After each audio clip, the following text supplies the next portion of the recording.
No están todos, pero yo creo que podemos empezar. Ah, ok. Vale. Gracias.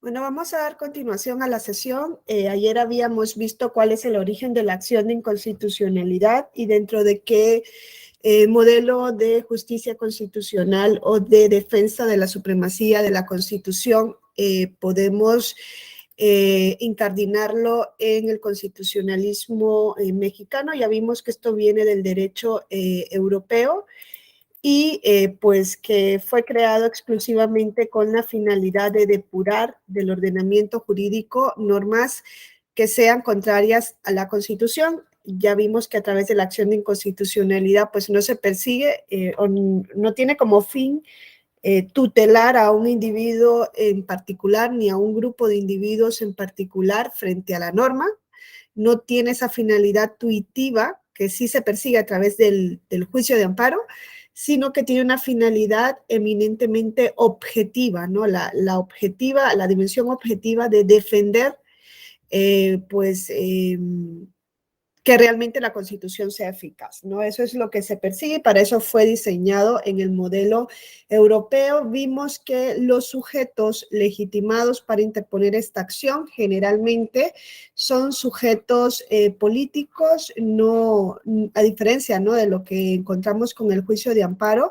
Los particulares, los individuos particulares, los colectivos, no pueden interponer en la mayor parte de los países una acción de inconstitucionalidad. Está prohibida esa posibilidad, aunque en su momento Hans Kelsen sí la discutió en sus orígenes. La conclusión es que no era óptimo abrir la acción de inconstitucionalidad para toda la ciudadanía porque se iba a correr el riesgo de saturar al Tribunal Constitucional, que es quien en Europa conoce de esta acción o recurso, y además porque ya les dije ayer que Hans Kelsen lo que perseguía era depurar el ordenamiento jurídico, hacer una especie de subsunción entre la norma, la Constitución, si encaja, se queda y si no, se va. Y dijo, esto tiene que estar desprovisto de valoraciones subjetivas. Ayer les decía que Kelsen era eminentemente positivista y en este sentido entendía que la acción del Tribunal Constitucional debía ir por esta vía y no tenía que ser un tribunal que aplicara la justicia a un caso concreto. Yo les decía que en Europa los tribunales constitucionales han evolucionado, que a día de hoy no son legisladores negativos como lo pretendió en su momento Hans Kelsen, todo lo contrario, son cuasi legisladores o cuasi constituyentes, y además de esto, la mayor parte de tribunales constitucionales europeos a día de hoy, con excepción de Italia, donde no existe un mecanismo de protección jurisdiccional de los derechos de la persona frente a actos de autoridad, en Europa, la mayoría de tribunales constitucionales tienen competencia, si le podemos llamar así, aunque técnicamente no se llaman así, en materia de amparo. Le digo amparo porque es como se conoce en América, ¿no? A raíz de la influencia de México. En España se denomina amparo por la influencia mexicana, pero Alemania, Suiza, Austria, pues la denominan algo así como recurso de queja constitucional. Un mecanismo mediante el cual un individuo accede al Tribunal Constitucional pidiendo la protección de un derecho constitucional violado por acto de autoridad. Esto Hans Kelsen nunca lo quiso. Es más, es que decía que esa posibilidad desnaturaliza la actuación de un Tribunal Constitucional que simplemente tiene que velar porque las normas sean conforme a la Constitución. Dicho esto, en México ya les dije yo que la acción de inconstitucionalidad se introduce a partir de la reforma constitucional de 1994, de diciembre de 1994. En ese momento se prohíbe la procedencia de la acción frente a leyes electorales debido a esta tendencia que ha habido en México o que hubo en México durante más de un siglo de prohibir que lo electoral se pudiera revisar en la vía judicial. Lo electoral quedaba en lo político. ¿Quién revisaba un acto electoral? Pues las cámaras, los colegios electorales de las cámaras, pero era imposible que esto se llevase al ámbito de lo judicial. El amparo es improcedente en materia electoral y la acción de inconstitucionalidad en sus orígenes también era improcedente en materia electoral, y esto cambia en 1996. Ahora, ¿quiénes son los sujetos legitimados para interponer la acción de inconstitucionalidad? Pues son sujetos políticos. En México, el artículo 105, fracción primera, nos dice quiénes fracción segunda, perdón, nos dice, la fracción primera es de la controversia constitucional. La fracción segunda nos dice quiénes pueden interponer una acción de inconstitucionalidad. Y nos dice, el equivalente al 33% de los integrantes de la Cámara de Diputados del Congreso de la Unión contra leyes federales. Equivalente al 33% de la Cámara del Senado en contra de leyes federales y también frente a tratados internacionales celebrados por el Estado mexicano. Y luego el inciso D nos dice el equivalente al 33% de los integrantes de alguna de las legislaturas de las entidades federativas en contra de leyes expedidas por el propio órgano. El 33% de los integrantes de la Cámara de Diputados, el 33% de los integrantes del Senado, el 33% en el caso de entidades federativas de quienes integren la Asamblea Legislativa de la entidad federativa. ¿Esto de qué nos habla? De minorías parlamentarias. Nos habla de lo que yo les decía ayer. ¿Quién es el sujeto estrella legitimado para interponer este recurso en Europa, que es donde surge esta figura? Pues minorías parlamentarias frente a leyes aprobadas por las mayorías parlamentarias. En México se ha establecido que es el 33%. Si ustedes hacen esa regla de 3 para ver cuánto es el 33%, es mínimo, puede ser más, pero es el mínimo, ¿no? El piso mínimo que se necesita para presentar la acción. ¿Cuántos miembros serían, por ejemplo, de la Cámara de la Diputación? Pues serían al menos 165 diputados y diputadas. 165 de 500 es el mínimo para presentar una acción de inconstitucionalidad frente a una ley aprobada por las cámaras federales, frente a leyes federales. Lo mismo en el Senado, el 33% serían alrededor de 42 senadores y senadoras para interponer la acción frente a leyes aprobadas por las cámaras o frente a tratados internacionales. ¿Es el 33% una minoría parlamentaria? 165 de 500 puede considerarse una minoría parlamentaria. Ustedes saben que el año pasado, ¿no?, se llevó a cabo una reforma en materia judicial, ¿no? Y se reformaron varios aspectos que atañen, ¿no?, a la materia de control de constitucionalidad. Algunos juristas consideraban que esta había sido una oportunidad perdida para revisar, por ejemplo, en este caso, si no tiene que ser un porcentaje menor. El 33% es un tercio de la Cámara. Es la tercera parte de la Cámara. Y se traduce en 165 diputados y diputadas. Por ejemplo, si nosotros vamos al derecho comparado en España, pues en la Cámara el Congreso de los Diputados, que se llama Congreso de los Diputados, que aquí es Cámara de los Diputados, está integrado por 350 integrantes. Y la Constitución exige para presentar el recurso de inconstitucionalidad la firma de 50 de esos 350. Si hacen una regla de 3, esto es un 14% de los miembros de la Cámara. En México se exige un 33 como mínimo, 33%. En España, por ejemplo, es un 14%. 50 miembros del total de 350 en el caso del Congreso de los Diputados. En el caso de la Cámara de Senadores, también están legitimados en España, y ahí en este caso se exige 50 senadores. Claro, ahí es más difícil determinar qué porcentaje es porque el Senado en España no tiene una composición exacta.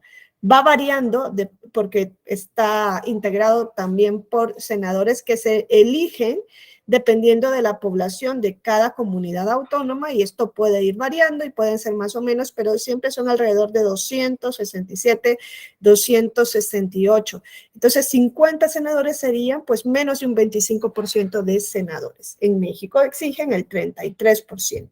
En Francia, por ejemplo, para presentar también este recurso de inconstitucionalidad, se solicita que esté firmado por 60 diputados.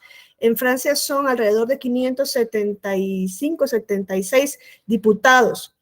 Entonces, cuando se piden 60 es un 10%, y en el caso de senadores se piden que sean 60 senadores de 348, y esto habla de un 17%. Entonces, claro, hay que ver esa cifra, porque en México es un tercio, quizá hablar de minoría parlamentaria y exigir un 33% de respaldo para que esa minoría pueda.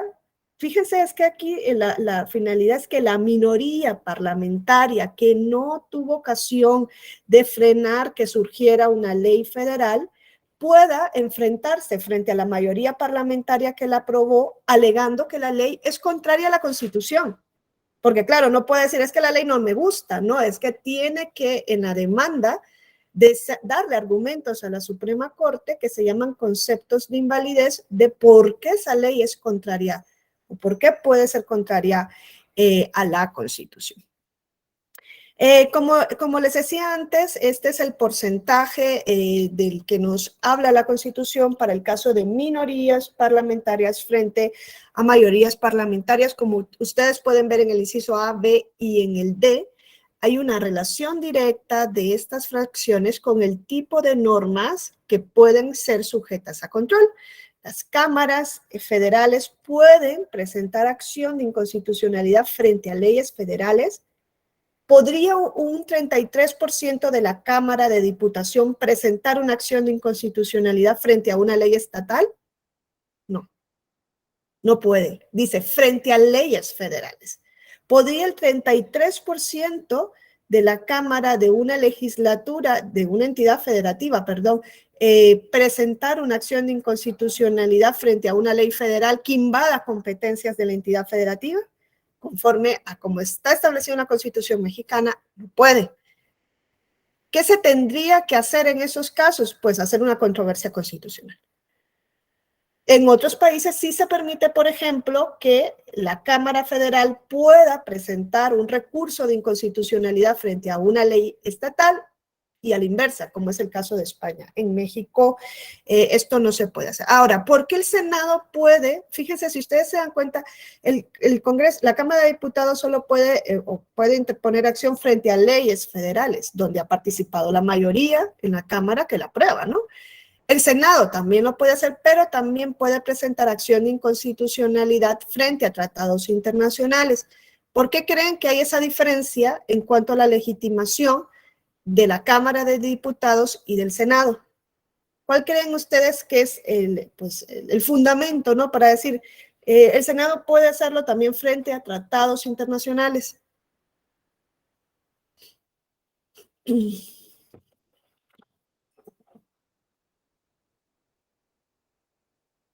¿Qué se les ocurre que sea cuál se les ocurre que sea el fundamento para que el Senado también pueda interponer pues la acción frente, ¿no? a tratados? Porque dice la Cámara de Diputados, ¿no? La Cámara solamente frente de diputados frente a leyes federales, pero el Senado dice frente a leyes federales, claro, donde participó la mayoría del Senado aprobando la ley, y frente a tratados internacionales.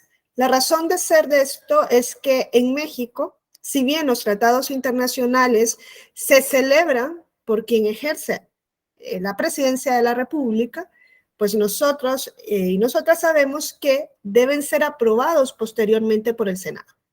Si un tratado internacional se celebra por el Ejecutivo, pero tiene que pasar luego por la Cámara Alta, ¿no? Por el Senado, que lo aprueba, según el artículo 133 de la Constitución.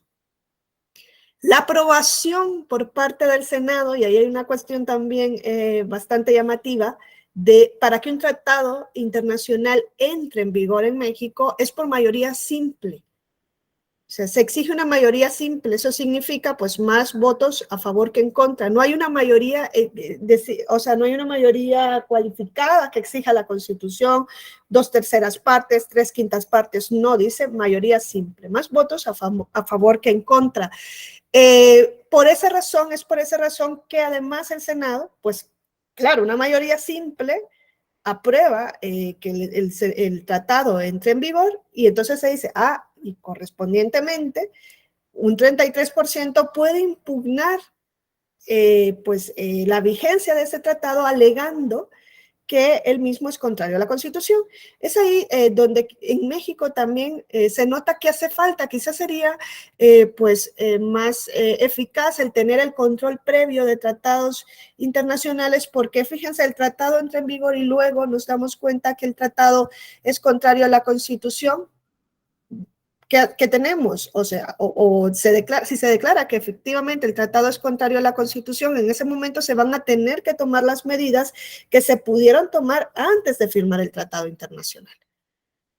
Si es un tratado multinacional, si son varios estados los que le firmaron, ¿qué va a poder hacer el Estado mexicano si se declara la inconstitucionalidad del mismo? Reformar a la Constitución para adaptarla al Tratado Internacional si se quiere que siga vigente el mismo. Quizá esto se puede prevenir introduciendo el control previo de constitucionalidad que opere antes de que se dé la celebración del tratado y la aprobación del mismo por parte del Senado. Estas son algunas ideas en cuanto a esta legitimación. La Suprema Corte en acción de inconstitucionalidad ha tenido también ocasión de irse pronunciando al respecto.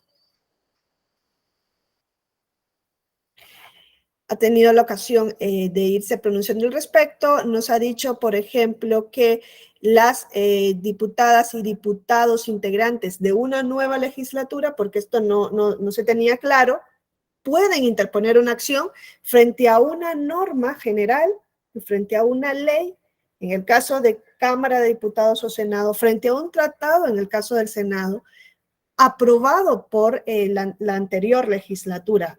Y aquí es algo trascendente, ¿no? Es decir, la minoría de un parlamento que entra en función puede impugnar en acción de inconstitucionalidad una ley aprobada por la legislatura saliente. Porque eso no se leía claramente de la Constitución. La Suprema Corte en una acción de inconstitucionalidad 9/2021 ha dicho que sí, que es posible. Luego dicen, los diputados y las diputadas que conformen el 33% de la integración de una legislatura estatal pueden interponer la acción aun y cuando no hubieran votado en contra de la norma general impugnada. Quizás eso también se puede extrapolar a la legislatura federal.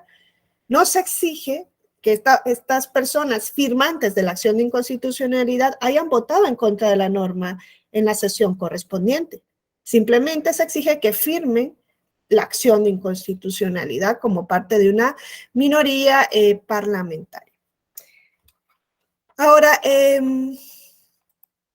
con relación a los demás sujetos legitimados,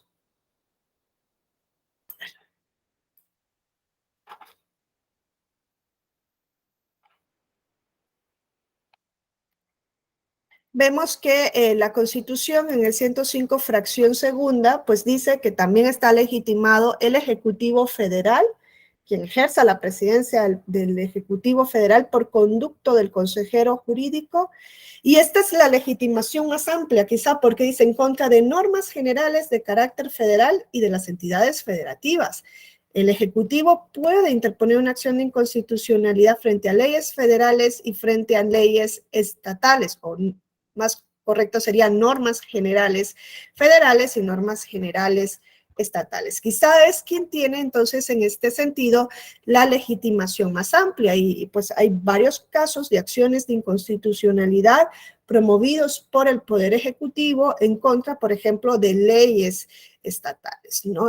Porque pues tiene esta legitimación amplia. Ahora, en el caso de el inciso F, que es quizá el caso que más nos ocupa en esta sesión, esto fue introducido, ya les dije yo, a partir de una reforma constitucional de 1996. Entre 1994 y el 96 no se permitía esta posibilidad. A partir de 1996 sí. Y es que los partidos políticos puedan promover acciones de inconstitucionalidad frente a leyes electorales. Claro, antes no se permitía que la acción procediese en materia electoral. A partir de 1996 sí. El partido político, sea nacional o sea un partido político local, puede impugnar a través de acción de inconstitucionalidad normas, pero solamente si son normas electorales. No podría impugnar, por ejemplo, una norma penal que no tenga nada que ver con lo electoral. En lo que esté relacionado con la materia electoral, sí puede interponer esa acción de inconstitucionalidad. Ahora, lo que nos dice la Constitución es que, por ejemplo, si se trata de una ley electoral federal o de una ley electoral local, un partido político nacional puede interponer la acción de inconstitucionalidad sin ningún problema. ¿Por qué? Porque el partido político nacional puede participar en un proceso federal y en un proceso local. Y es por eso que está legitimado para interponer acción de inconstitucionalidad frente a ambos tipos de leyes electorales. Lo que exige la Constitución es que lo haga a través de su dirigencia nacional. Si el partido político nacional va a interponer una acción de inconstitucionalidad, lo tiene que hacer a través de su dirigencia nacional. Un partido político local puede interponer una acción de inconstitucionalidad, pero solamente frente a leyes electorales locales. Una ley electoral aprobada por la legislatura de la entidad federativa en donde tiene un registro por parte del Instituto Electoral Local para participar. Entonces, esa es la diferencia que nos marca la Constitución en el caso de partidos políticos, y sobre esto también ha tenido ocasión de pronunciarse la Suprema Corte de Justicia de la Nación en acciones de inconstitucionalidad en donde pues no se tenía claro cuál era la legitimación en sí de los partidos políticos o cómo debía operar la legitimación de los partidos políticos. Y, por ejemplo, la Suprema Corte ha dicho claramente con relación al inciso F de la fracción segunda del artículo 105 de la Constitución, no están legitimadas las asociaciones civiles políticas estatales que no estén acreditadas como partidos políticos para interponer la acción de inconstitucionalidad. Aunque se le haya reconocido el carácter de asociación civil política, pues no tiene esa legitimación. A veces son cuestiones que parecieran evidentes, pero que en la práctica no son evidentes en tanto en cuanto, pues vemos que se llegan a promover acciones de inconstitucionalidad frente a leyes electorales, pues por instituciones que no son partidos políticos.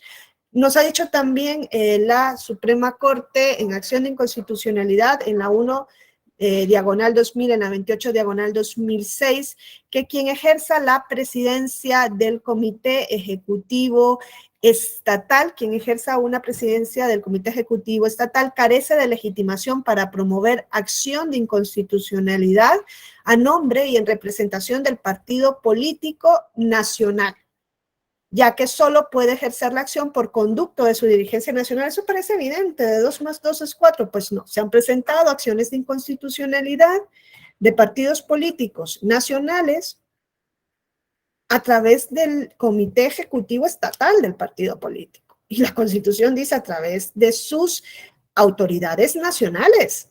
O sea, es algo evidente, pero pues ya vemos que luego no hacemos las cosas bien y por eso pues se sobreseyó estas dos acciones de inconstitucionalidad. Y luego también nos ha dicho la Suprema Corte, una agrupación política nacional, que nosotros sabemos que no es un partido político, carece de legitimación. En este caso se trataba de una acción promovida por el Partido del Trabajo y la agrupación política nacional, Movimiento Nacional de Organización Ciudadana, en contra de una reforma al entonces COFIPE. Claro, la Constitución nos habla de partidos políticos, no nos habla de asociaciones civiles y políticas, no nos habla de agrupaciones políticas nacionales. Y vemos cómo en este sentido la la Suprema Corte ha tenido que ir depurando esta legitimación porque o no leemos bien o no hacemos las cosas bien. Debo decirles que cuando la Suprema Corte emite una sentencia en acción de inconstitucionalidad, van a ver que se le va a requerir una votación de al menos 8 ministras y ministros en el mismo sentido. Esto a ustedes ya o sea, saben que esa es una mayoría cualificada, ¿no? 8 de 11. En alguna ocasión se ha dicho que entonces en México ya existía el precedente vinculante antes de que se interpusiera o que se introdujera a partir de la reforma del año pasado del Poder Judicial. ¿Por qué? Porque ya en la acción de inconstitucionalidad se decía cuanto menos 8 ministros y ministras deben decidir en acción de inconstitucionalidad sobre la constitucionalidad o inconstitucionalidad de una norma, y una vez que se obtienen los 8 votos ya no hay nada más que hacer. Si hay 8 votos diciendo que la norma es contraria a la Constitución, ¿dónde va? No hay otra instancia a la que ir. La norma tiene que desaparecer del ordenamiento jurídico. Y esto es vinculante para todas las autoridades del país. Ahora, siguiendo con los sujetos legitimados,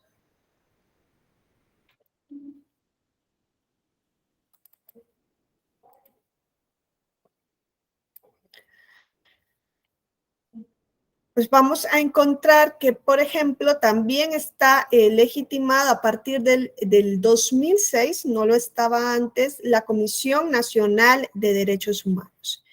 Hay que ver bien, ok, la comisión está legitimada frente a qué ley está legitimada. Pues nos dice la Constitución, frente a todo tipo de leyes estatales, federales o tratados internacionales, siempre y cuando se alegue en la demanda de acción de inconstitucionalidad que esta norma viola derechos humanos. ¿Por qué? Porque la Comisión Nacional de Derechos Humanos es un órgano constitucional autónomo que tiene esa finalidad de defensa y garantía de los derechos humanos. También están legitimados las comisiones estatales de derechos humanos frente a leyes expedidas por sus legislaturas. No podría ser que una comisión estatal impugne por acción la inconstitucionalidad de un tratado en materia de derechos humanos. No, eso solo lo puede hacer la Comisión Nacional.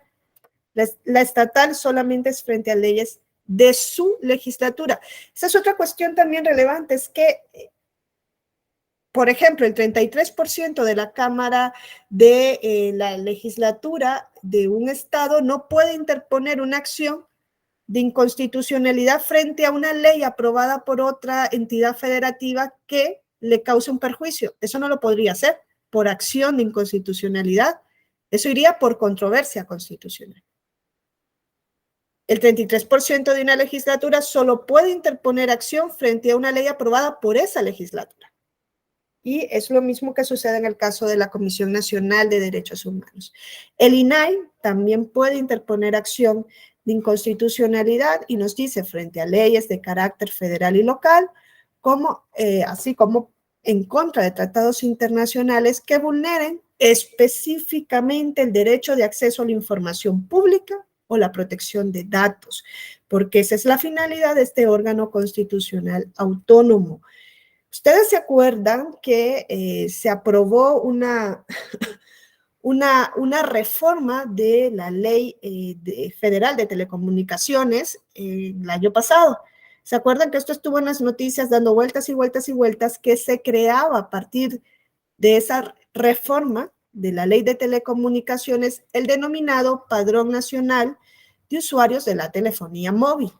Se reforma la ley de telecomunicaciones, se crea este Padrón Nacional de Usuarios de la Telefonía Móvil y el INAI interpone una acción de inconstitucionalidad frente a esta reforma de la ley, alegando que con esta reforma de la ley y con la creación del entonces padrón, que se denominaba PANAUT por sus siglas, pues se violaban derechos constitucionales relacionados con el derecho de protección de datos. Fíjense, no era directamente el derecho a la protección de datos, pero sí establecía que se podían violar derechos relacionados, entre ellos el derecho a la intimidad o el derecho a la identidad, y más aún cuando se trataba de menores que querían acceder a una telefonía móvil, y lo que pedía la ley es que tenían que ceder sus datos biométricos, ¿no? Y esto era algo que se alegaba que también podía ser muy peligroso. Esa acción de inconstitucionalidad fue promovida por el INAI. La acción de inconstitucionalidad fue llevada, ¿no?, a la Suprema Corte, tramitada en la Suprema Corte, y se llega a emitir una sentencia efectivamente declarando que la creación de este registro a partir de la reforma de la Ley de Telecomunicaciones era contraria a la Constitución. Esta sentencia salió este año, si no me equivoco, salió como en mayo de este año, ¿no? O un poco antes, alegando que era contraria a la Constitución. La inconstitucionalidad fue votada por 9 ministros de 11, y esta entonces hizo que esa reforma desapareciera del ordenamiento jurídico. Ahora, fíjense, no sé si ustedes siguieron o no esas noticias. Hay una cuestión también en la acción de inconstitucionalidad, y es que en México la acción de inconstitucionalidad, cuando se interpone una acción, no suspende en la aplicación de la norma. La norma se va a seguir aplicando. Eso también es algo que me llama a mí la atención, que no suspenda la aplicación de la norma. Se interpone la acción y la norma se sigue aplicando. Claro, también es una forma de deferencia al legislador que la ha aprobado, ¿no? Ustedes saben que el legislador es el representante del pueblo soberano, y por tanto hay una especie de deferencia de decir, ok, yo voy a conocer esta acción de inconstitucionalidad, pero la norma todavía no es declarada inconstitucional, no la voy a suspender, sigue aplicándose. En el caso del PANAUT, de este registro, ustedes saben que nunca entró en vigor. ¿Se acuerdan, no?, de que se iba a poner en marcha ese registro a partir de esta reforma de la Ley de Telecomunicaciones. No entró en vigor porque había, además de la acción de inconstitucionalidad, una controversia constitucional en contra de este PANAUT. Se interpuso una controversia, y en la controversia sí se podía suspender la norma. Y fue por esto que nunca se aplicó. Ustedes saben que jamás se aplicó. Claro, cuando se dicta la acción declarando que es inconstitucional, pues ya se cierra la puerta definitiva para que no se aplique en México. Todo esto estuvo en las noticias y fue muy sonado, y pues es algo que les podía llegar a afectar directamente. Y bueno, nos dice también la Constitución que puede interponer la acción el fiscal general de la República, y que en este caso puede ser frente a leyes federales y estatales en materia penal y en materia procesal penal. Y aquí en México existía una confusión, porque la Constitución dice en este inciso I, el fiscal general frente a leyes penales. Y se entendía entonces, o se quería entender, que el resto de sujetos legitimados no podía interponer acción cuando era algo relacionado con el ámbito penal, como si la competencia exclusiva para interponer acciones de inconstitucionalidad en el ámbito penal fuera del fiscal general de la República. La Suprema Corte de Justicia, en una acción de inconstitucionalidad del año 2019, en la 138/2019, dijo que esto era una interpretación errónea, que lo que dice el inciso I de la Constitución es que el fiscal general únicamente puede interponer acción en materia penal. El fiscal general, por ejemplo, no podría interponer una acción de inconstitucionalidad frente a una ley que viole pues el derecho de protección de datos, si esto no se relaciona con el ámbito de lo penal. Esto es lo que dice la Constitución. Pero no niega la posibilidad de que, por ejemplo, la Comisión Nacional de los Derechos Humanos puede interponer una acción de inconstitucionalidad frente a una ley penal o frente a la reforma penal que pueda afectar a los derechos humanos de las y los mexicanos. Eso es lo que ha dicho la Suprema Corte de Justicia de la Nación. Estos son los sujetos legitimados en México para interponer acción de inconstitucionalidad. Como ven, son sujetos políticos, minorías parlamentarias el Ejecutivo Federal, órganos constitucionales autónomos como la CNDH, como el INAI, Fiscal General de la República y partidos políticos nacionales y locales en el caso de leyes electorales. Es un numerus clausus, es una lista cerrada. No hay más sujetos legitimados que estos. ¿Quiénes considerarían ustedes que harían falta dentro de estos sujetos legitimados? ¿Se les ocurre? Pues, por ejemplo, ¿cómo se podría ampliar esa legitimación? ¿O para quién se podría o se debería ampliar esa legitimación?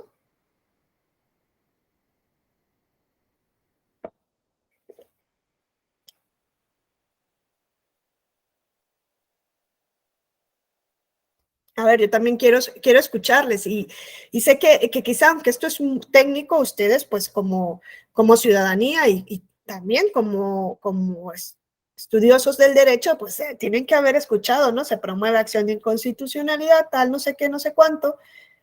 En algún momento se les ha ocurrido, por ejemplo, hombre, debería faltar, fíjense, ya les dije, la ciudadanía en México no puede interponer acción de inconstitucionalidad.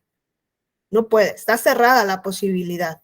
Eso no es algo que solo se pasa en México, eso es algo casi general, son excepciones, o sea, excepcionales los sistemas que sí permiten que su ciudadanía pueda interponer acción de inconstitucionalidad, lo cual es algo muy peligroso también. Imagínense que los 130, o sea, claro, un niño no lo va a ir a hacer, pero que la población mexicana pueda ir a interponer acción frente a una ley que se aprobó por las cámaras o por la legislatura estatal o frente a un tratado internacional, volverían loca la Suprema Corte, porque la Suprema Corte, les vuelvo a repetir, es la única competente para poder conocer de acción de inconstitucionalidad, la única en el país, incluso cuando se trata de leyes electorales.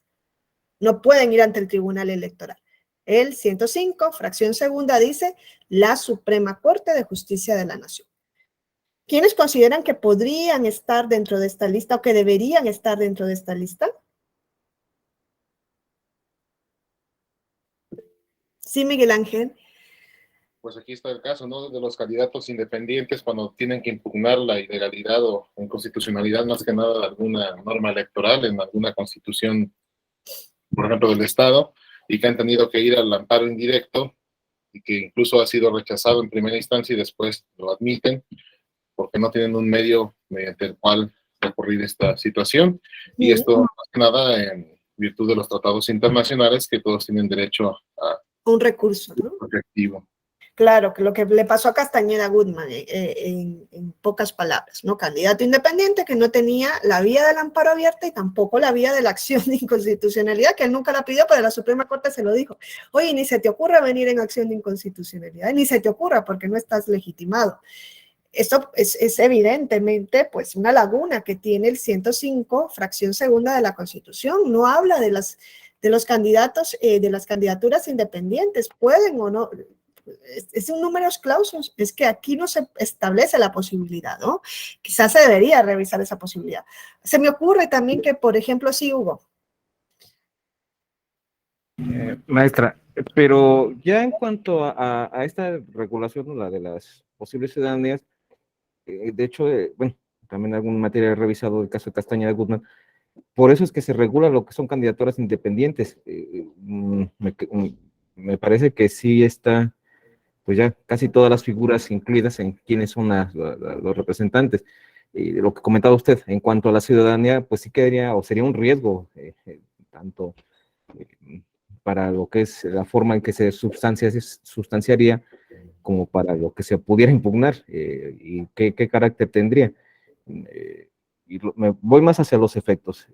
No tendrían eficacia de leyes si es que se tendrían impugnables. Aquí tuvimos un caso, soy de Tlaxcala, también en materia electoral se venía impugnando una ley, pero solamente fue para ciertos municipios, y ya después otros municipios que sí tenían esa problemática se querían adherir, y les dijeron no, porque tú cuando tuviste el tiempo, pues no pudiste, aun cuando seas objeto de dicho supuesto, ya no te es aplicable.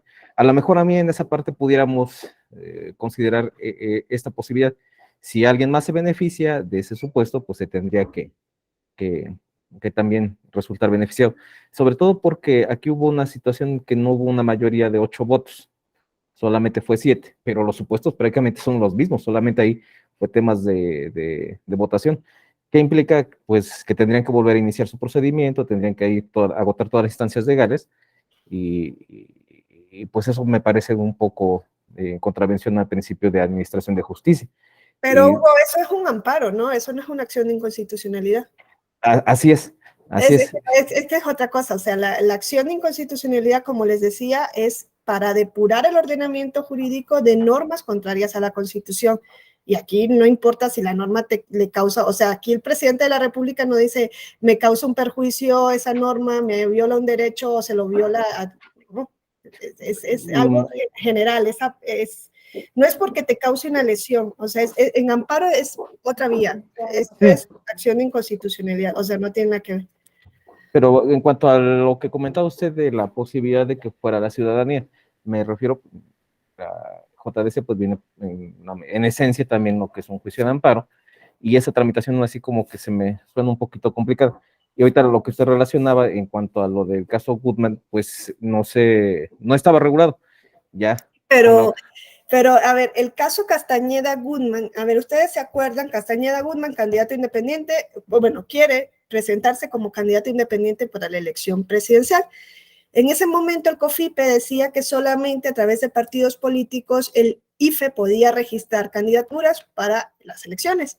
Este hombre se va a registrar y el IFE le dice, te aplico el Código Federal de Instituciones y Procedimientos Electorales, donde dice que no, que tú no puedes venir como ciudadano independiente, sino que tienes que venir con un partido. No vienes con partido, no te doy el registro. Castañeda-Goodman puso en evidencia pues, las lagunas que había en ese momento en México. La primera laguna era, ¿a dónde va este hombre que quiere ser candidato independiente, que la ley no reconoce esa posibilidad, alegar lo que él consideraba que le estaba violando, ¿no? Se le estaba violando y él decía, se me está violando mi derecho a ser votado, que está en el artículo 35 de la Constitución. ¿Por qué la Constitución dice? La ciudadanía tiene derecho a ser votado, ahora dicen condiciones de paridad, en ese momento no, y nada más. No dice a través de partidos políticos. Y eso es lo que él decía, el COFIPE exige que sea a través de partidos políticos, que ahora se llama LEGIPE, no es COFIPE, no es Código Federal, ahora es Ley Federal, y la Constitución no exige que sea a través de partidos políticos. El COFIPE va más allá de la Constitución. Ahí es donde Castañeda-Goodman dice, a ver, ¿qué hago?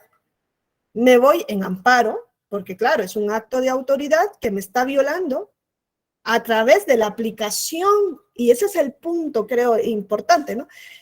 El IFE le dice, no te registro, pero él dice, el acto del IFE está sustentado en una ley electoral, que en este caso era el COFIPE, contraria a la Constitución.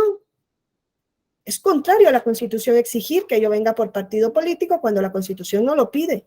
Se va en amparo diciendo el acto del IFE es contrario a la Constitución porque me está aplicando una ley electoral inconstitucional. ¿Y qué le dice el juez de distrito? El amparo es improcedente en materia electoral. Se va en revisión a la Suprema Corte de Justicia. Bueno, tenía que ir ante el tribunal colegiado, pero lo atrae la Suprema Corte. La Suprema Corte le dice otra vez, el amparo es improcedente en materia electoral. Y es más, le dice, y ni se te ocurra venir en acción de inconstitucionalidad. Primero, porque no estás legitimado. Ahí dice, en ese momento, partidos políticos, porque era el 2005-2006, ¿no? Partidos políticos, tú no eres partido político. Ni siquiera eres candidato independiente porque no existen en México. Eres un ciudadano. Segundo, porque hay un plazo para interponer la acción a partir de que la norma entre en vigor y ese ya feneció. Castañeda-Goodman dice, ok, me voy ante el Tribunal Electoral del Poder Judicial de la Federación y le dice el Tribunal Electoral, primero, ¿quieres venir en JDC? Era a través de partidos políticos. Segundo, en ese momento el tribunal no tenía la competencia que yo les dije ayer de poder revisar la inconstitucionalidad en el caso concreto, no de manera abstracta como es la acción, sino en el caso concreto significa cuando alguien dice la aplicación de la ley me causa un perjuicio. En ese momento el tribunal, era el 2005, 2006, no tenía esa posibilidad. Y Castañeda Guzmán no tiene otra opción más que, pues al no tener posibilidad en México, va a la Corte Interamericana de los Derechos Humanos. La Corte Interamericana no le dice en ningún momento a México, nunca jamás tienes que regular candidaturas independientes. No, todo lo contrario, le dice, cada estado es libre si quiere de regular conforme a sus circunstancias históricas, políticas, sociales, culturales, candidaturas independientes o si solo van a haber candidaturas a través de partidos políticos. Eso depende de cada partido. Lo que sí le dijo a México es, esta persona, este individuo, no tuvo una vía de protección en México. No hay una vía de protección. Cuando el artículo 25 de la Convención Americana dice que todas las personas tienen derecho a un recurso jurisdiccional, sencillo, rápido y eficaz para la tutela de sus derechos. Eso es lo que violó México en Castañeda Guzmán. No violó el que no existieran candidaturas independientes, no. Castañeda Guzmán puso sobre la mesa el hecho de que no habían candidaturas independientes en México, pero la Corte no la sanciona a México por no regular candidaturas, le sanciona porque Castañeda Guzmán no tuvo un recurso jurisdiccional, judicial, ¿no?, para la protección de los derechos que él consideraba estaban siendo violados, en este caso por una ley electoral. Y la consecuencia de este caso de Castañeda Guzmán es que se le reconoce al Tribunal Electoral del Poder Judicial, lo que yo les decía ayer, en el artículo 99, párrafo sexto, la posibilidad de que las salas del tribunal puedan, a través de los medios de impugnación de los cuales son competentes, inaplicar una ley electoral para el caso concreto. Para el caso concreto. Es que quiero que hagan esa diferencia. Juicio de amparo, medios de impugnación ante el Tribunal Electoral es para el caso concreto. Esto significa que tiene que venir una persona diciéndole, oye, esa ley que se me va a aplicar o que se me está aplicando me viola un derecho y le tiene que convencer al órgano. Y si el órgano considera que efectivamente es así, te la inaplica. Es una función tuitiva de defensa de derechos. El amparo, los medios de impugnación ante el Tribunal Electoral. Y otra cosa es la acción de inconstitucionalidad, que la acción de inconstitucionalidad no persigue en ningún momento una protección directa de un individuo, que indirectamente te la puede dar, sí, como lo del PANAU, este registro, hombre, si entraba en función el registro, a Gabriela, a Hugo, a Aldo, a Sandra, a Miguel y a mí, me iban a afectar mis derechos. Pero la Corte no está pensando en Sandra, en Aldo, en Hugo, en Miguel y en mí directamente. Está pensando en que la ley es contraria a la Constitución. Por eso es acción abstracta, que es lo que quería Hans Kelsen, desprovista de valoraciones subjetivas en sí. Van a revisar si la ley encaja en la Constitución o no. Y si no encaja, que es lo que pasó con el PANAU, la expulsan del ordenamiento jurídico. No es para el caso concreto el efecto, es general. Quiero que hagan esa diferencia porque es crucial para entender lo que es acción de inconstitucionalidad y lo que es un proceso de defensa de los derechos. La acción indirectamente puede defender derechos, sí, pero no es su finalidad esencial. Así como el amparo indirectamente defiende que no existan normas que sea, o que no se apliquen, por lo menos al caso concreto, una norma contraria a la Constitución. Pero la finalidad principal del amparo es defender al que solicita el amparo. Dar la protección al individuo. Hay que hacer esas diferencias. ¿Debería estar un ciudadano o ciudadana habilitada para la acción? Yo considero que es muy peligroso, porque 130 millones van a venir a interponer acciones. ¿Qué no sucede luego? Porque, por ejemplo, en Nicaragua, ya les digo yo, está la acción popular abierta, y no sé si en Colombia también hay una especie de acción popular, y tampoco es que la ciudadanía, es que yo creo que la ciudadanía de a pie ni sabe que tiene esa posibilidad. Y tampoco están las cortes, ni la Corte Constitucional Colombiana, ni la Sala Constitucional de Nicaragua, pues resolviendo acciones presentadas por ciudadanía día sí, día no. Esto no suele suceder, pero pues es general, ¿no? Casi en ningún país se permite que un ciudadano de a pie pueda interponer la acción. Sí, Hugo. Doctora, gracias por la explicación. Sí tenía por ahí confundidas las ideas. A lo mejor en esta pudiera caber, como son acciones generales, el efecto que se busca, no sé, me pareciera ya relacionando con lo que es la posibilidad de que los ciudadanos impugnen, pues las asociaciones que pretenden bueno, que les piden a los candidatos independientes que se constituyan para Pues, poder postularse. A lo mejor pudiera ser, dado el efecto o de territorialidad a nivel nacional. sí, claro. A lo mejor. Gracias. Sí, una asociación civil también podría ser, ¿no? Que no es un ciudadano así, pero una asociación que tiene una finalidad específica o en la materia electoral. Claro, eso sí se podría llegar a abrir. Hugo lleva razón. Gabriel. Sí, también lo que dice sí es cierto, ¿no? O sea, como ciudadanos tenemos el amparo, ¿no? En primera instancia, en cualquier tipo de ley, eso no es una limitante. La otra cuestión es que, o sea, si bien la Constitución restringe la defensa, digamos, a través de la acción de inconstitucionalidad, lo cierto es que a través de asociaciones civiles o una organización civil podría hacer la petición directa a la representación de la Cámara de Diputados de su distrito. Y decirles, oye, a ver, esta ley es inconstitucional, nos afecta como ciudadanos, y a través de porque para eso está la representación de los diputados, ¿no? Sí. Y también de los senadores.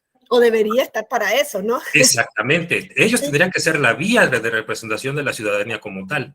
Esa es una vía, creo yo. Y la otra es a través de la Comisión Nacional de Derechos Humanos, que también sería hacer la petición directamente a esa comisión y plantearle la problemática o la afectación que implicaría esa ley para la ciudadanía en general.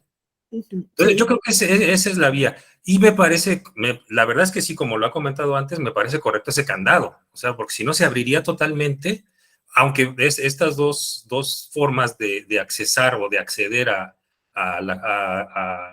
una acción de constitucionalidad me parecen viables. Porque además, a su vez, no hay una restricción de un mínimo de firmas. ¿Sí me explico? O sea, sí. Va un grupo del distrito 15, no sé, de Michoacán, y yo estoy en Michoacán, en Morelia. Entonces, hacemos la petición y a través de ahí se empieza a abrir la vía, ¿no? Sí. Aquí hay una representación en la Comisión Nacional de Derechos Humanos o directamente. Ahí es a lo que iba, no nos están pidiendo un mínimo de firmas, como en el caso de ellos del 33%. Nada más con que exista la petición. Sí, y en otros países se hace de esa manera, a través del defensor del pueblo, ¿no? El ombudsman, aquí se llama Comisión Nacional, se puede la ciudadanía abocar a esa institución para que promueva en su nombre la acción. Gabriel, está correcto. Sandra. Mi comentario va que yo creo que la función acá de las asociaciones son porque vienen a tomar el lugar, digamos, de los partidos políticos, de que los representantes, los dirigentes estatales o nacionales son los que pueden impugnar esas leyes y ellos vienen a ocupar ese lugar, las asociaciones, porque esos son los requisitos que les piden a los candidatos independientes para poder acceder a una candidatura independiente, que sean a través de una asociación. Entonces vienen como que a equiparar la función de los dirigentes nacionales. Sí, y pues yo sí creo que la candidatura independiente debería tener la posibilidad de interponer la acción, ya que se le reconoce a la candidatura independiente la posibilidad de participar, pues ¿por qué no abrirle la posibilidad de interponer esa acción de inconstitucionalidad? Si para ser candidato independiente además luego tiene que pasar por una serie de barreras, es que no es cualquiera el que en México es candidato independiente. Y no sé, ¿ustedes qué pensarían? A mí se me ocurre, por ejemplo, el INE quizá también debería tener esa facultad como órgano constitucional autónomo especializado, ¿no? En una determinada materia, como lo tiene el INAI, como lo tiene la CNDH. Pues a mí sí se me antoja bastante, no sé, complicado justificar por qué el INE no tiene esa posibilidad, ¿no? De poder interponer acciones de inconstitucionalidad en la materia de la cual tiene una vasta experiencia, que puede tener, ¿no?, una cualificación técnica. Y no la tiene ni el INE ni los institutos locales electorales. En algún momento, pues, se tienen que ir revisando. En México no es un tabú revisar la Constitución, ¿no? En México la Constitución es de 1917 nominalmente, porque casi todos los preceptos han sido reformados. Esto desde luego es necesario, ¿no? Ir adaptando la Constitución a los tiempos modernos. Ni una cosa ni la otra, ¿no? Ni irla tocando en todo momento porque ya parece ley y no Constitución. Ahí también se puede caer en ese vicio, ¿no? De en cualquier momento irla tocando y ni petrificarla. Países en los cuales es imposible hablar de una reforma a la Constitución. Bueno, es como tocar a la madre con las manos sucias. No se puede hacer. Ergo, pues en algún momento creo que se debería replantear esa legitimación, pero no es una cuestión que a la clase política le interesa mucho, ¿no? Fíjense, entonces, estos serían los sujetos legitimados. Ya ustedes saben, ¿no? Conocen un poco quiénes son. El plazo para interponer la acción, que es lo otro que le decía la Suprema Corte Castañeda Guzmán, casi como ni se te ocurra venir porque no estás legitimado, y además porque el COFIPE ya pasó, o sea, fue aprobado y ya pasó el plazo que la Constitución establece para interponer la acción. ¿Hay algún país como en Costa Rica en el cual se pueden promover recursos de inconstitucionalidad en cualquier momento? Si la ley fue aprobada en 1960 y hoy viene un sujeto legitimado ante la Sala Constitucional de Costa Rica a interponer la acción, se le permite. Y la ley es de 1960 y algo. Está abierta así para siempre. En cambio, en el resto de países generalmente hay un plazo. En México es un plazo también bastante corto. Es otra cuestión que se debería revisar. 30 días naturales a partir de la publicación de la norma. Es un plazo bastante corto cuando nosotros tomamos en consideración que interponer una acción de inconstitucionalidad y convencer a la Suprema Corte a través de los conceptos de invalidez, más aún en la materia electoral, donde nosotros vamos a ver que no hay suplencia de la queja. En la materia electoral no hay suplencia de la demanda, no opera prácticamente el iura novit curia, no opera. La Corte va a resolver conforme a lo que le llegue a decir el partido político. Se acabó, no hay nada más. Claro, tiene que haber una construcción técnica detrás. Nosotros a veces sabemos, ¿no? En qué sentido van las leyes y cómo se van a aprobar y se puede ir preparando previamente la demanda, pero a veces en el último momento, como ocurrió en algún caso en el cual se le prorrogaba el periodo de la presidencia al ministro de la Suprema Corte, eso se hizo en el último momento, prácticamente. Entonces, 30 días es suficiente. Hay otros países, por ejemplo, como España, que son 90 días, 3 meses, a partir de que la norma entre en vigor. Sí, Alejandra. Sí, gracias. Buenos días a todas y a todos. Mi comentario va, sí es cierto que nuestro máximo recurso como mexicanas y mexicanos que tenemos es el juicio de amparo. Lo cierto que existen ciertas limitantes, como usted lo menciona. Yo soy abogada, tengo especialidad en derechos humanos, soy consejera ante el Distrito 01 en el estado de Colima y tengo maestría en género y he tomado varios cursos y diplomados en lo que es juicio de amparo.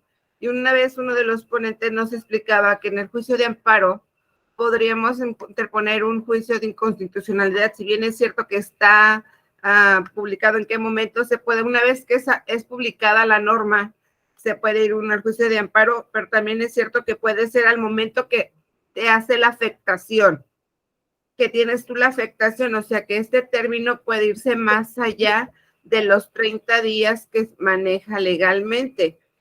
Habría que hacerlo también con conocimiento de la Corte Interamericana de Derechos Humanos para que se vean las violaciones que se han estado generando a las personas.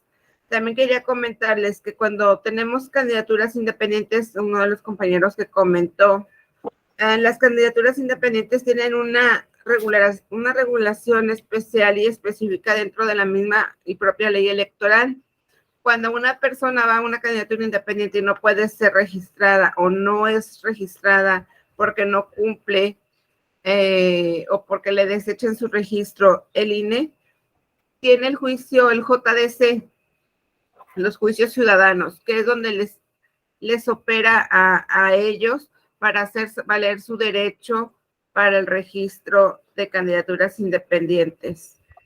Es mi aportación que yo les puedo hacer dentro de los pocos conocimientos que he adquirido a lo largo de mi carrera y de mi vida y en lo que hemos manejado en derechos humanos.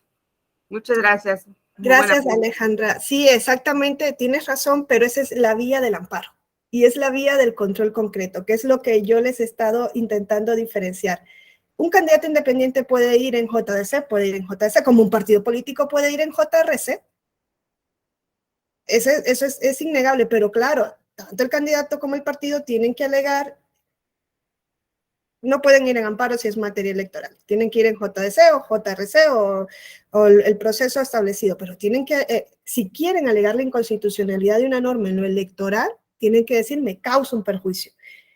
Esa es la diferencia con acción de inconstitucionalidad. Aquí lo que yo les estoy diciendo es que no van, o sea, un partido político no interpone una acción de inconstitucionalidad diciendo, a mí como PAN, como Partido de Acción Nacional, esa ley que acaba de entrar en vigor me viola tales y tales derechos. A mí como partido no tiene que convencer a la Corte de que viola generalmente a la Constitución. No le tiene que decir una afectación directa a mí, no, le tiene que convencer que viola los principios derechos constitucionales, pero de manera general. Por eso es acción abstracta. Son dos vías diferentes. Que un candidato independiente pueda tener esa posibilidad de interponer acción abstracta no significa que va a ir por esa vía alegando que la ley le va a causar una lesión directamente a él, no, puede ser a la figura misma de la candidatura independiente. Que tenga abierta esa posibilidad, yo creo que sí, en Parangón que lo tiene un partido político. Esa sería como la justificación. Si los partidos políticos pueden interponer acción de inconstitucionalidad frente a normas electorales, ¿por qué no lo va a poder hacer una candidatura independiente? Luego dirían, ¿y por qué no lo va a poder hacer una agrupación nacional? Luego podrían decir eso. Ya la Suprema Corte dijo que una agrupación nacional no, y la razón es que dice la Constitución, partido político. O sea, como que la salida fue, la Constitución dice expresamente esto, no dice otra cosa, y es lo que se tiene que aplicar. Pero quizás tendría que haber una revisión en ese sentido, ¿no? A ver si, Búlmaro y David.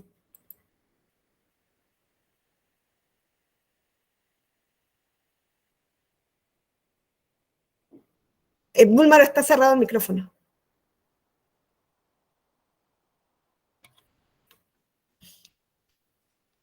Gracias, doctora. Buenos días a todas y a todos. No estoy seguro si las candidaturas independientes podrían estar legitimadas. Recordemos que hay una limitante también en el texto constitucional de que las leyes en materia electoral, me parece que son 90 días, no deben aprobarse 90 días antes de inicio del proceso electoral. Y para obtener el estatus de candidato independiente o candidatura independiente, la verdad es que ya es dentro del proceso electoral y es una temporalidad muy corta para ser candidato independiente, ¿no? O sea, ya inició el proceso y prácticamente son los últimos 3 meses antes de la jornada electoral que ya eres candidato independiente. Entonces ahí no creo que estaría limitado ahí poder, digamos, irse a la acción de inconstitucionalidad en este caso. Gracias. Gracias, Búlmaro. Sí, pues sí, habla de los 90 días previos, aunque recuerden que también la Suprema Corte en acción de inconstitucionalidad ha dicho que 90 días y son como modificaciones fundamentales, ¿no?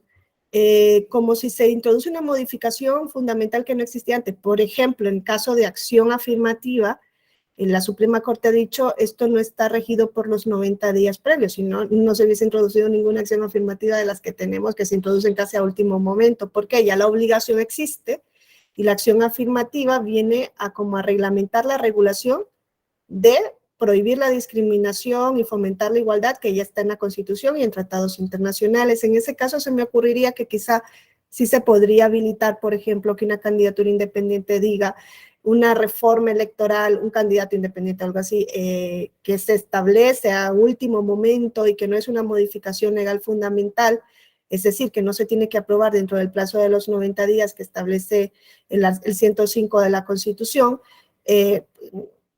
pueda interponer una acción frente a esto, pero bueno, ya sería muy rebuscado entenderlo, al momento no están legitimados. Estamos un poco como divagando si se debería o no, pero sí tienes razón con el plazo, solo hago la nota de que en algunos casos la Suprema Corte ha dicho que es constitucional introducir una modificación electoral siempre y cuando no sea una, es que se me escapa el término, pero es algo así como modificación fundamental, que no afecte, ¿no?, a la base fundamental del proceso electoral, como sería el caso de los partidos políticos. Pero sí lleva... Cambios sustanciales, creo. Eso, ajá, como cambios sustanciales, ¿no?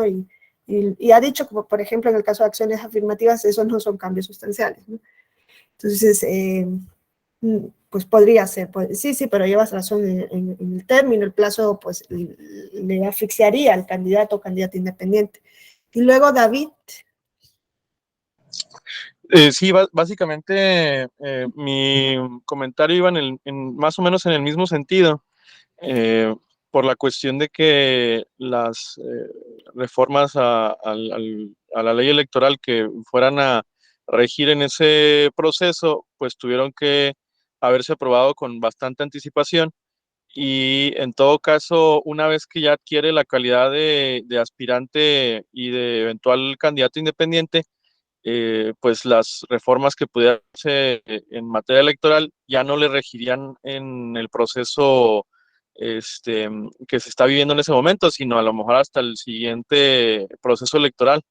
Yo creo que la lógica ahí debajo es incorrecta, pues en el sentido de a lo mejor no lo incluyeron como legitimación activa a los candidatos independientes, dado que no les genera no les pudiera generar una afectación porque no se les aplicaría en ese proceso electoral.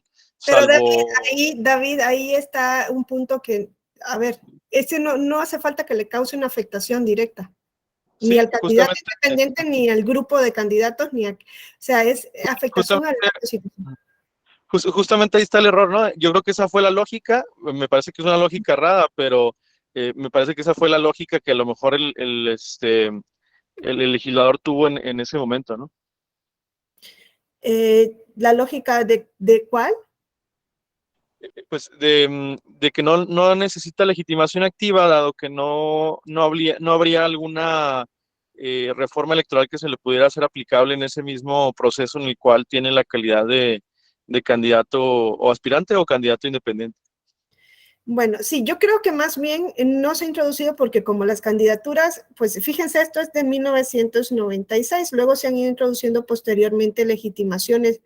Quizá no se ha promovido esa reforma, pero en el momento, en el 96, no existían candidaturas independientes, por eso quizás solo se puso partidos políticos, ¿no? Y hoy, si seguimos avanzando, pues no dudaría que en algún momento se llegue a decir por qué la candidatura también no puede promover en parangón al partido, pero bueno, es lo que tenemos a día de hoy. Muchas gracias a todas y todos por la participación. La verdad es que luego me dejan sí cositas que digo, luego hay que revisar y sentarlo. De la candidatura independiente es interesante y sí se debería entrar a ver si en algún momento se ha promovido algo o no. Yo no lo he revisado, pero pues sería un dato importante y les agradezco que me lo pusieron aquí. Miguel Ángel, sí, Miguel Ángel. Gracias, nada más para acotar, porque creo que a veces se confundía. Aquí el tema que se estaba hablando era precisamente el combate de las reformas, de la norma. Más allá de que si este ciudadano que le impugna se inscribe o no para participar en un proceso electoral como candidato independiente. Una vez que se inscribe, pues ya tiene la posibilidad de acudir mediante el juicio de derechos político-electorales ante el tribunal por cualquier violación que se le genere durante ese proceso. Sin embargo, antes, con la mera calidad de ciudadano y con la potencial oportunidad que tiene para participar en un futuro, si así lo desea, como candidato independiente o no, cualquier ciudadano podría impugnar precisamente la norma que se considera inconstitucional en esta reforma, y si bien el plazo es de 90 días para reformar, pues habla de 90 días del inicio del proceso electoral, y el inicio del proceso electoral frecuentemente es con la instalación del consejo, que da por iniciadas las tareas, y para la emisión de la convocatoria de candidatos independientes, pues regularmente hay un plazo todavía mayor, 30 días, 60 días, en lo que se están preparando los actos del proceso electoral, y de aquí a ese tiempo, pues ya, pues seguramente ya se está resolviendo el tema. Entonces yo creo que sí es una posibilidad válida de que los ciudadanos, ya sea que vayan a participar o no en un futuro como candidatos independientes, puedan impugnar este tipo de normas. Pues no está dentro de la Constitución previsto que ellos puedan ir por la acción de inconstitucionalidad, y ante esa situación, pues tienen que acudir ante la vía del amparo indirecto. Y yo aquí me preguntaría, tal vez, si se dice que el amparo electoral es improcedente en materia electoral, si esta sería una excepción y si ya podríamos llamarlo como amparo electoral en México, o a lo mejor me estoy excediendo en esa categoría. Y por otro lado, también estaba yo viendo un libro precisamente de la Escuela Judicial, que hablaba del amparo electoral en México, pero ellos hablaban más del JDC. Sí. Entonces, me llama mucho la atención este tema, y yo creo que pues nosotros lo hemos hecho, ¿no? Ese amparo indirecto, y sí ha procedido, y nos ha dado bien tiempo de echar abajo normas que, por ejemplo, le imponían a los candidatos independientes, como el caso de la buena fama, que debían acreditar que estos candidatos independientes tenían una buena fama, y que si una persona decía lo contrario, pues ya se quedaba sin efecto esta calidad, y con eso no podían competir. Entonces, estas normas fueron echadas abajo en el estado de Veracruz hace algunos años, y pues hasta la fecha no hemos visto esa regulación, pero era más que nada acotar esto, de que era un ciudadano que pudiese o no participar en un futuro como candidato independiente, y que es distinto a lo que sucede ya dentro del proceso electoral, donde ya se inscribe y que tiene todas las posibilidades de ir por la vía del JDC. Uh-huh. Muchas gracias, Miguel, y me interesa ese dato, lo voy a buscar, ese amparo indirecto que haces mención, porque sí, pues sería una excepción a esta prohibición que se ha mantenido en México de la procedencia del amparo en temas electorales, ¿no? Y bueno, en cuanto al plazo, para seguir un poco, el plazo es de 30 días. Dice la Constitución 30 días naturales, pero si ustedes se van a la ley reglamentaria de las fracciones primera y segunda del 105, nos dice el plazo para ejercitar la acción de inconstitucionalidad será de 30 días naturales contados a partir del día siguiente a la fecha en la que se publica la ley o tratado internacional impugnado. Pues en México se pueden impugnar también por esta vía de acción tratados internacionales. No vean que el término es normas generales. Si el último día del plazo, dice el artículo 60 de la ley reglamentaria, fuese inhábil, la demanda podrá presentarse el primer día hábil siguiente. Esto no lo dice la Constitución, lo dice la ley reglamentaria, ¿no? Si el último día, son días naturales, es sábado, es domingo, entonces te tendrías que ir al día lunes, ¿no? Es el siguiente día hábil. Fíjense, frente a esta regulación de la ley reglamentaria, el artículo 60, se presentó en su momento una acción de inconstitucionalidad casi accesoria, porque lo que se estaba alegando inconstitucional era una cuestión distinta, pero de paso se dijo, y Suprema Corte revisa además si esta ampliación que hace el artículo 60 de la ley reglamentaria de considerar que si el último día es inhábil, se amplía al siguiente día hábil, es o no contraria a la Constitución, en tanto en cuanto el 105 no da esa posibilidad, dice 30 días naturales. Aquí la Suprema Corte de Justicia de la Nación dijo que la reglamentación era correcta. ¿Por qué? Porque estableció que a partir del 105 de la Constitución habían dos interpretaciones posibles. Una interpretación de decir, miren, son 30 días naturales a partir del día siguiente de la publicación de la norma y da igual si el último día cae en día hábil o inhábil, o considerar que en razón de la finalidad de la acción de inconstitucionalidad, que yo les decía, es garantizar la supremacía de la Constitución, se pudiese hacer como caso omiso de este formalismo procesal y aplicar el principio indubio pro actione, ¿no? En caso de duda, de lo que el 105 establece literalmente, favorecer a la acción de inconstitucionalidad. Y la Suprema Corte se fue por esta vía y dijo, es correcto que si el último día es inhábil, o sea, si el último día, por ejemplo, es un sábado, se pueda ampliar la legitimación para el día lunes siguiente. Esto no es aplicable en materia electoral, porque en materia electoral todos los días son hábiles. Si es sábado o domingo, se tiene que interponer en sábado o domingo. O sea, esa es una excepción. La materia, yo les decía ayer, la materia electoral tiene una serie de excepciones en cuanto a la tramitación de la acción de inconstitucionalidad. Esta es una de ellas en cuanto al plazo, ¿no? Aquí no puede haber ampliación alguna porque nosotros sabemos que en lo relacionado con lo electoral y el artículo 60 lo establece claramente, pues todos los días y horas son hábiles. Ahora, ¿qué tipo de normas se controla a través de la acción? Les he dicho que el término es normas generales. La ley de amparo establece cuáles son las normas generales y nos dice tratados internacionales, leyes federales, las constituciones estatales, leyes estatales, reglamentos federales locales y los decretos, acuerdos y todo tipo de resolución de observancia general. Esto es lo que se puede, alegar como inconstitucional a través de amparo y a través de la acción de inconstitucionalidad. También el plazo ya se los había hecho mención, la acción de inconstitucionalidad en la cual se establece que es conforme a la Constitución la ampliación del artículo 60, excepto en materia electoral donde no ocurre esta ampliación. El procedimiento de la acción de inconstitucionalidad también está regulado en la ley reglamentaria y hay, si podemos decirlo así, 4 etapas. La primera etapa es la presentación de la demanda de acción de inconstitucionalidad que tiene que reunir los requisitos establecidos en el artículo 61 de la ley reglamentaria, ¿no? Nombres, firmas de quienes la promueven. Si fuesen diputados, diputadas, senadores, senadoras, pues tiene que ser el nombre y la firma de cada uno de los integrantes de la Cámara hasta llegar a ese 33% como mínimo que exige la Constitución. Órganos legislativos y ejecutivos que hubieran emitido y promulgado la norma, se tiene que hacer mención porque se le debe dar la posibilidad al órgano legislativo y al ejecutivo que la hubiera promulgado de pronunciarse a favor o en contra de la constitucionalidad de la norma. La norma general, fíjense, no es ley, es norma general cuya invalidez se reclame, dónde se publicó para ver el plazo que se tiene, o sea, a partir de qué momento se comienza a contar el plazo para que la acción se pueda interponer, los preceptos de la Constitución que se estimen violados a partir del año 2011, ¿no? También se establecen, pues también se pueden fundamentar la inconstitucionalidad en la violación de tratados internacionales vigentes en el país y conceptos de invalidez.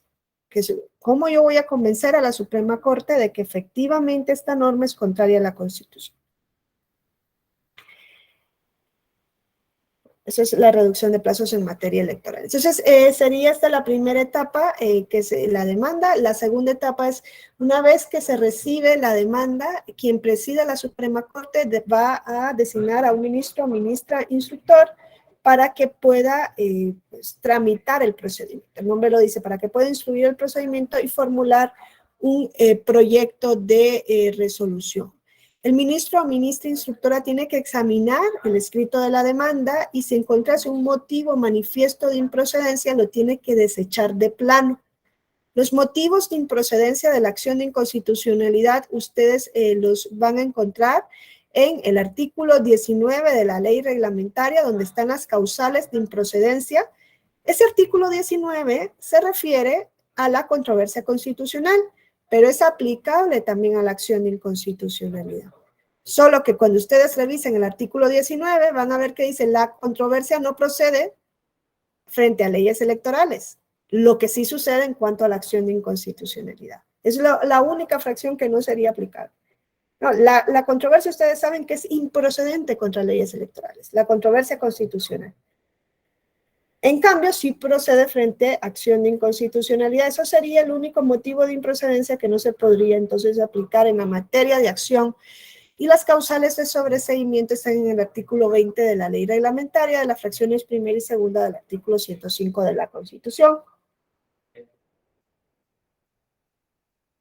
Entonces, artículo 19, artículo 20 para ver causales de improcedencia y sobreseimiento. Fíjense, si la demanda de acción de inconstitucionalidad fuera oscura, el ministro o ministra ponente puede dar un plazo a quien la haya interpuesto para que haga las aclaraciones debidas.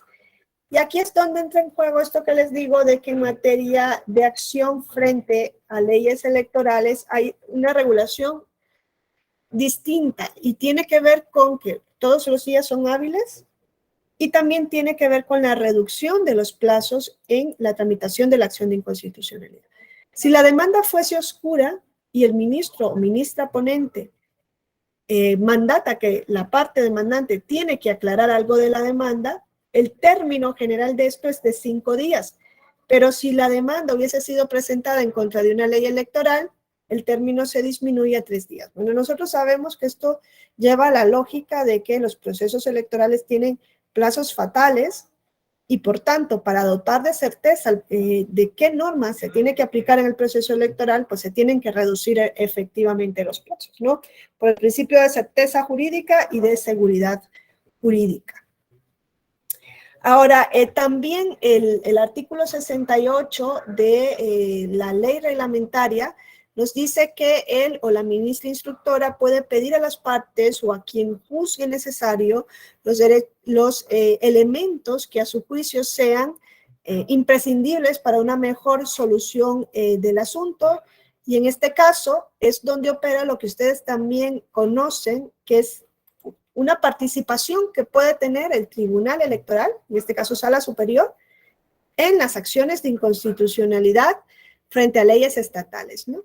El ministro o ministra instructora en cualquier momento puede decir, a ver, me hace falta para resolver si esta ley electoral es o no contraria a la Constitución, pues tener la opinión técnica del órgano especializado en la materia, ¿no? De la Suprema Corte, del Tribunal Electoral, Sala Superior del Tribunal Electoral.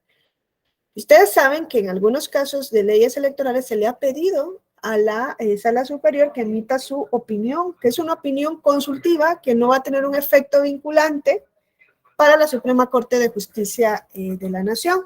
¿Se acuerdan del denominado caso de la ley Bonilla, ¿no? Donde se interpone la acción de inconstitucionalidad y prospera la acción de inconstitucionalidad, ¿no? Este caso que fue bastante llamativo, en donde pues una vez electa el funcionario dice, y ahora vamos a reformar la Constitución estatal, porque yo fui electo para 2 años, pero con la reforma ahora no van a ser 2, sino que van a ser 5, ¿no? En este caso, pues se modificaron las reglas del proceso electoral que habían sido establecidas previamente, se altera el derecho al voto libre y directo del electorado, informado del electorado, ¿no? Considera la Sala Superior esto y la Suprema Corte también fue en el mismo sentido. Pero hubo una opinión técnica, ¿no? De Sala Superior, como parte del procedimiento de tramitación de la acción de inconstitucionalidad.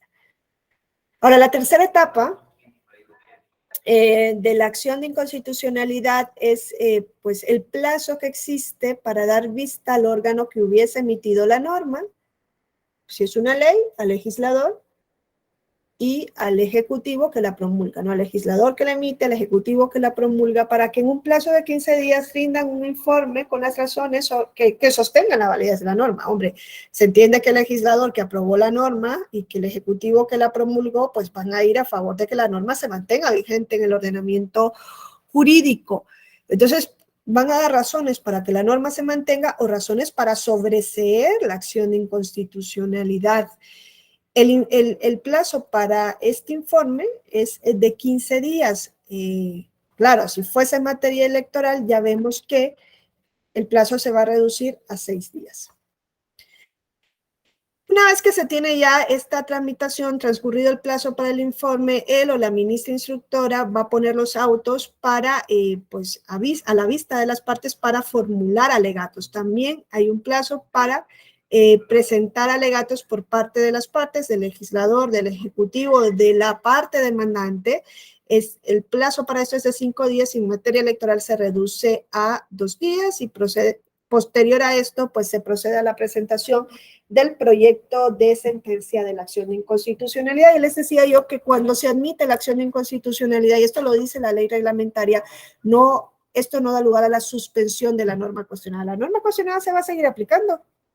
Y si es en el ámbito de lo electoral, también se va a seguir aplicando la norma, hasta en tanto la Suprema Corte resuelva si es o no constitucional. Hasta que no resuelva que es inconstitucional, la norma sigue teniendo sus efectos. Ahora, con relación a la sentencia, encontramos que la sentencia en materia de acción de inconstitucionalidad va a tener una serie de elementos que están en el artículo 41 de la ley reglamentaria de las fracciones primeras y segundas del 105 de la Constitución.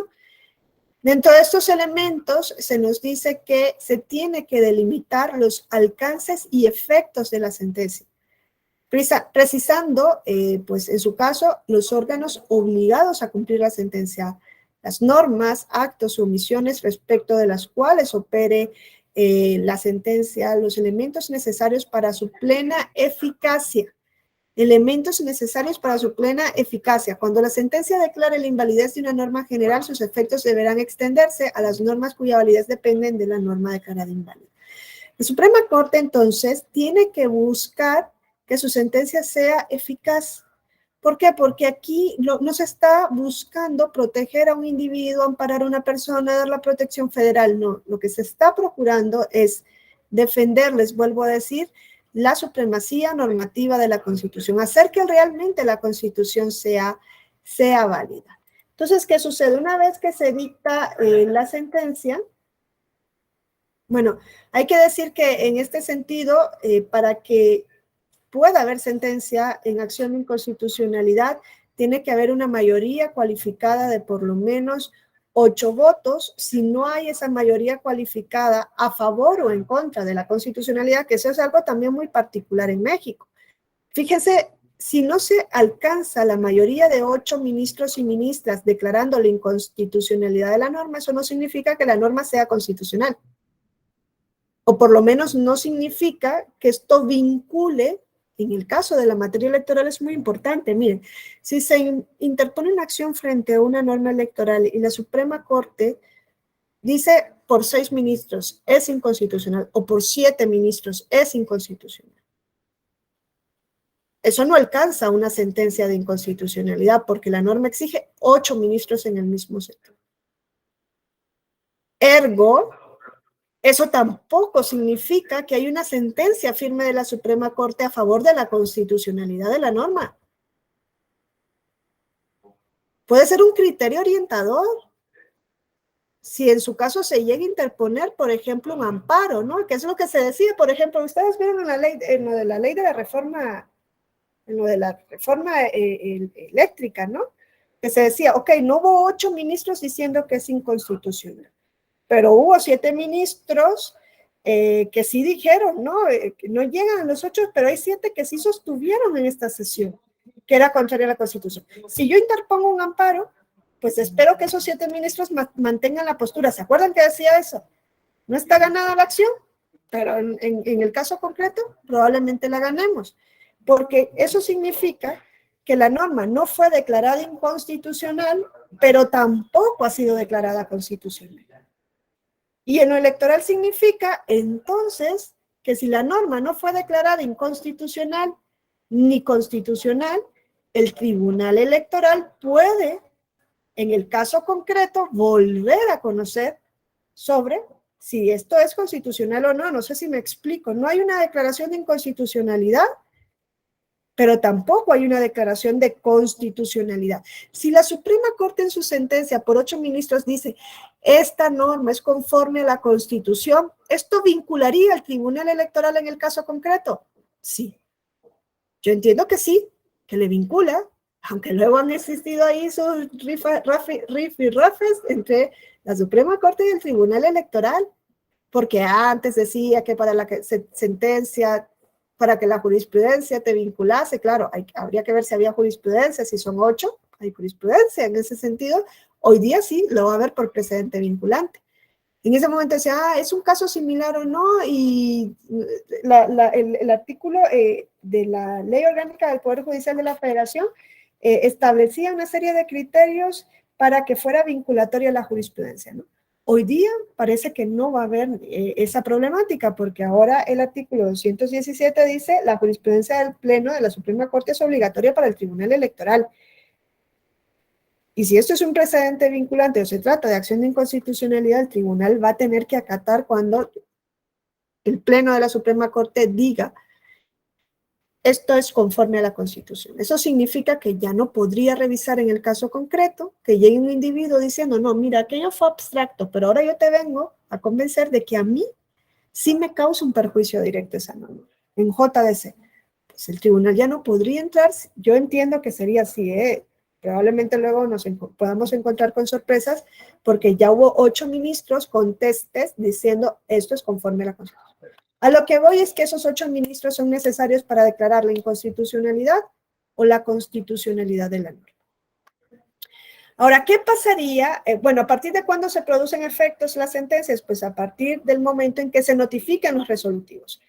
Se entiende que ahí se producen efectos. Que luego la Suprema Corte puede postergar el efecto de invalidez de una norma. También ha sucedido. Ustedes se acordarán de un caso en Coahuila donde la Suprema Corte dijo la norma impugnada, que era norma electoral, es contraria a la Constitución. Pero, como no puede haber proceso sin ley, pues se va a tener que aplicar en este proceso.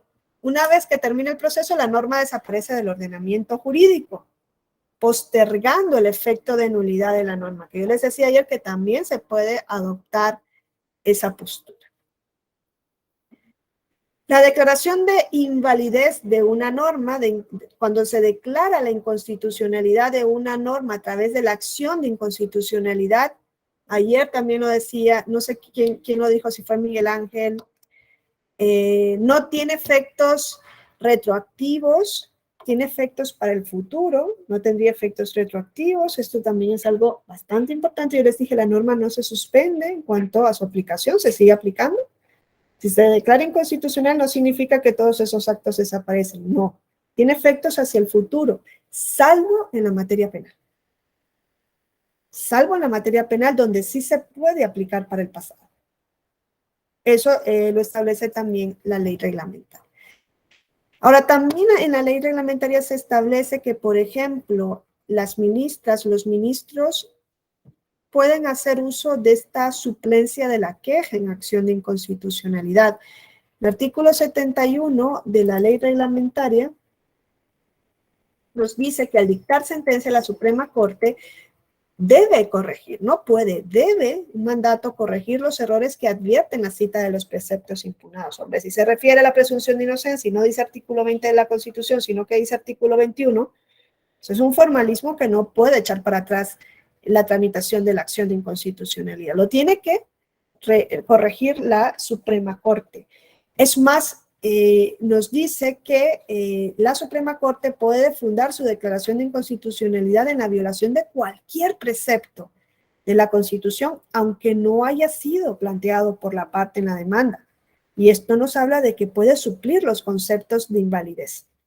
Hay suplencia de la queja, salvo que sea materia electoral. En materia electoral no hay suplencia de la queja.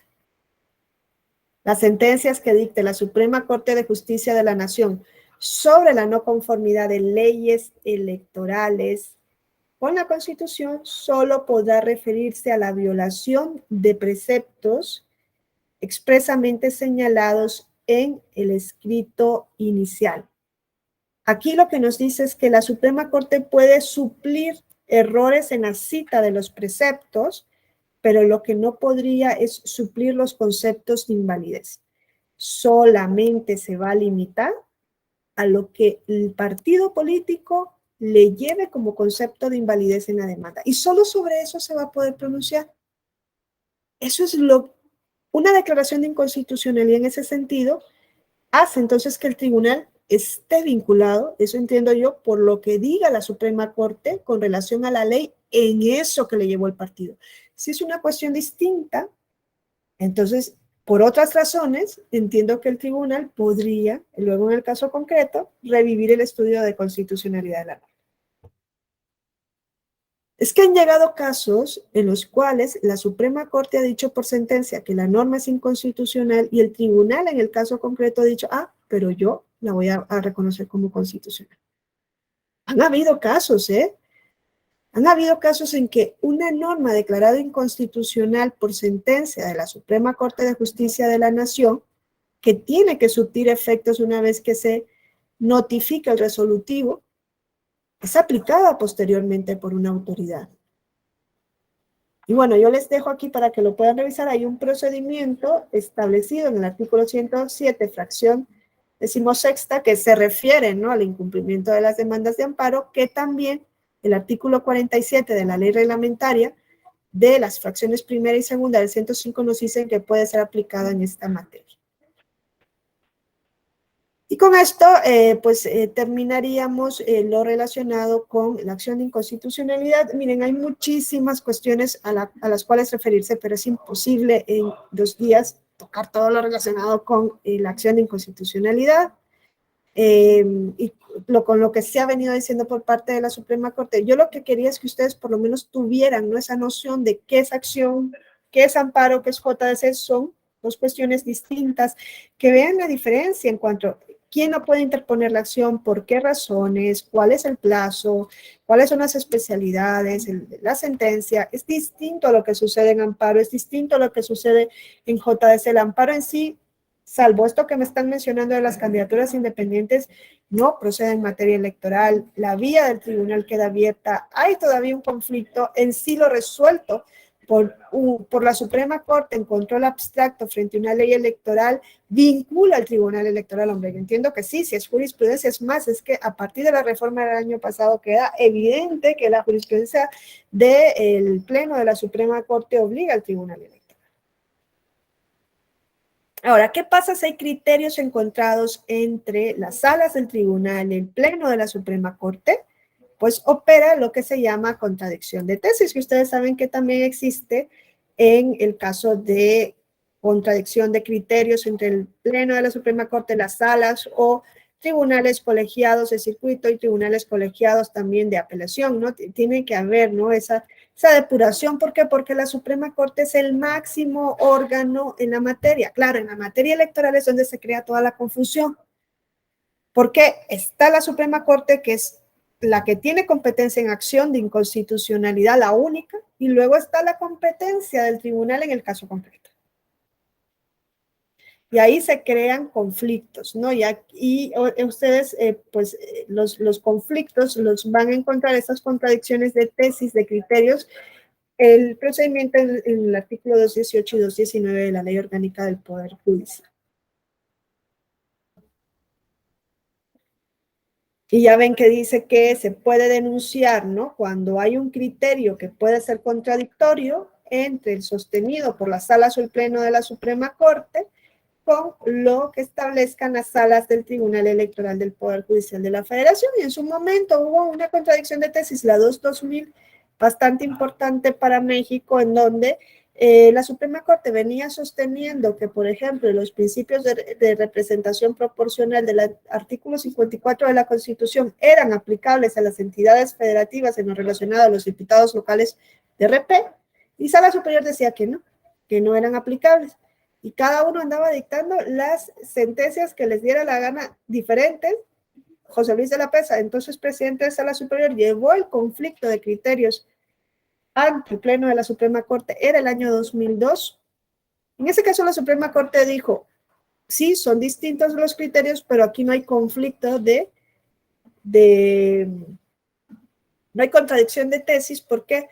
Porque yo soy la única competente para realizar control de constitucionalidad en materia electoral. En ese momento no se había dado el caso de Castañeda Guzmán y el Tribunal Electoral no tenía competencia para hacer control de leyes en el caso concreto. Castañeda Guzmán pone en evidencia que a partir de esa contradicción de tesis 2-2000 de la Suprema Corte del año 2002, en México se creó una laguna jurisprudencial que desprotegía a la ciudadanía frente a leyes electorales contrarias a la Constitución. Y de eso no se dan cuenta sino hasta 2007, cuando ya México sabe que la Corte Interamericana le va a sancionar, y cuando sabe que la sanción viene, reforma la Constitución e introduce la posibilidad en el artículo 99, párrafo 6º, de que las salas del tribunal puedan inaplicar leyes electorales para el caso concreto que sean contrarias a la Constitución.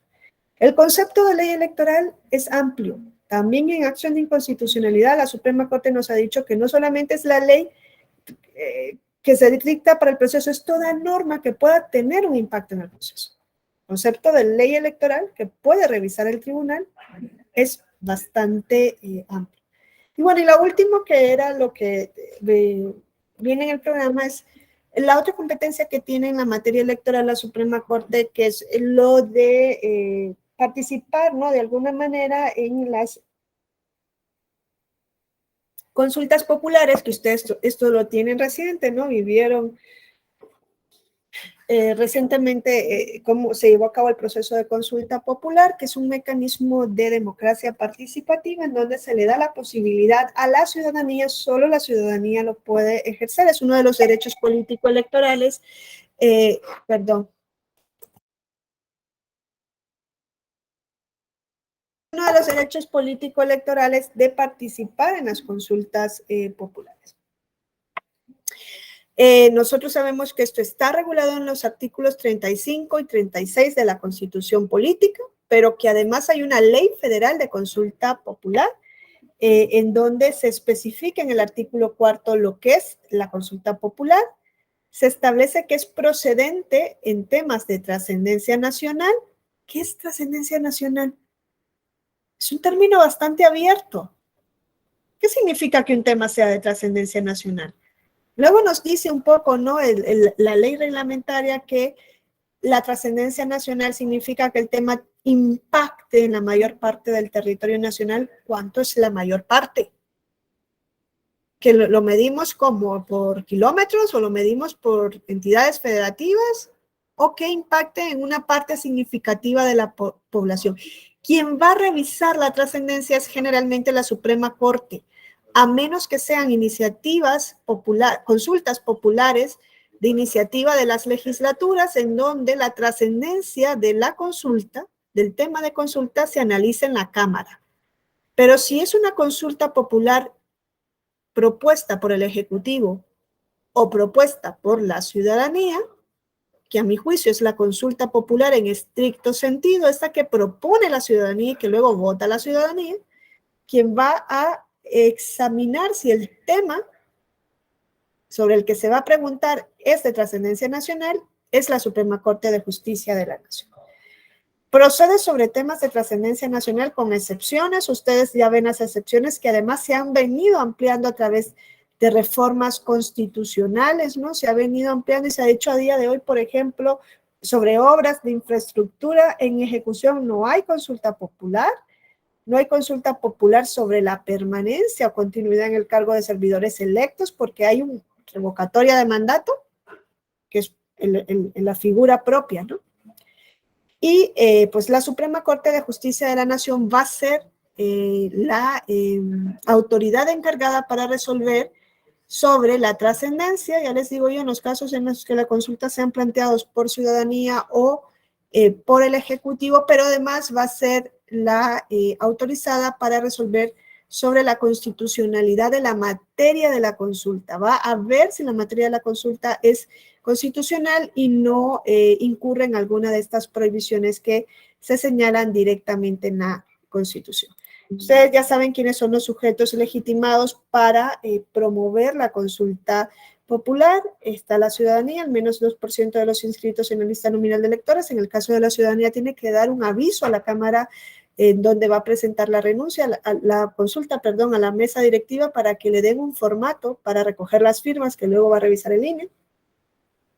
Entonces, los efectos vinculantes está clarísimo en la Constitución y bueno, dice, la ley reglamentaria, la ley federal de consulta popular dice la Suprema Corte, que es la que va a analizar la constitucionalidad de la materia, que no incurre en las restricciones, la pregunta, puede modificar la pregunta que se va a hacer en la consulta a fin de garantizar que la misma sea congruente con la materia de la consulta y cumpla con los criterios señalados por la ley, que no sea tendenciosa, que no tenga juicios de valor, que emplee un lenguaje neutro, sencillo y comprensible. Creo que lo de sencillo no le quedó claro a la Suprema Corte en la consulta anterior. La pregunta que se proponga para la consulta debe ser elaborada sin contenidos tendenciosos, sin juicios de valor. Tiene que ser una sola pregunta y debe ser formulada de tal forma que pueda ser contestada categóricamente en un sentido positivo o negativo. Eso lo entra a revisar la Suprema Corte de Justicia de la Nación. Ustedes saben que hay un procedimiento para eso, ¿no? Es una de las facultades que tiene en materia electoral. La pregunta es, ¿esto lo debería hacer la Suprema Corte o lo debería hacer el Tribunal Electoral del Poder Judicial de la Federación? Una parte de la doctrina considera que esto debería ser una competencia del Tribunal Electoral de Sala Superior y no de la Suprema Corte de Justicia de la Nación. En tanto en cuanto estamos llevando algo electoral que es muy particular a un órgano constitucional más general, ¿no? Pero hasta el día de hoy está regulada de esta manera, ¿no? Nosotros sabemos, si la Suprema Corte declara la inconstitucionalidad de la materia, como había venido ocurriendo hasta la consulta popular reciente, todas habían sido declaradas contrarias a la Constitución, se archiva la cuestión. Si es inconstitucional, pues ya no se sigue tramitando. Si es constitucional, entonces la pregunta no puede ser objeto de modificaciones posteriores por el Congreso, que es el que va a emitir la convocatoria de consulta popular. Es interesante, ¿no?, que en nuestros países se vayan introduciendo esos mecanismos de participación democrática, de democracia participativa. No obstante, hay que tener muchísimo cuidado, siempre les digo, en el uso de ellos, y más aún en la consulta popular. En México, a nivel federal, no hay una diferencia en plebiscitos y referendos. Se llama consulta popular en sentido genérico, pero pone cuestiones trascendentes o que se espera que sean trascendentes en esta disyuntiva dicotómica de sí o no, cuando el ciudadano no tiene la posibilidad de decir sí por tales razones en esto y no por tales razones en lo otro.